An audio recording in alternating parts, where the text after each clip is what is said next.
Pinirmahan na ni Pangulong Ferdinand R. Marcos Jr. ang Enhanced Fiscal Regime for Large-Scale Metallic Mining Act. Ayon sa Pangulo, sa pamamagitan ng batas ay mas magiging simple ang pamamalakad at paggamit ng pondo ng pagmimina at matitiyak na may bahagi ang pamahalaan sa kita. Kasabay nito anya ang pagpapalakas sa proteksyon ng kalikasan at mas makikinabang ang komunidad. Sa ilalim ng batas, tatanggalin ang tax distinctions na binabase sa mining agreements. Tinitiyak din o titiyakin din na patas ang makukuha ng gobyerno sa mga minahan sa pamamagitan ng pag-impose ng royalty sa mga minahan na nasa labas ng mineral reservation. Habang ipatutupad naman ang windfall profit tax para sa large-scale metallic mining upang matiyak na nakikinabang ang bayan sa sobrang kita ng mga kumpanya.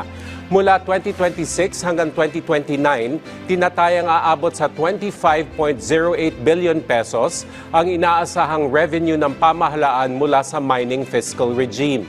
Maliban sa inaasahang dagdag kita sa kaban ng bayan, sinusulong din ng batas ang responsableng pagmimina at mas matibay na proteksyon para sa kalikasan.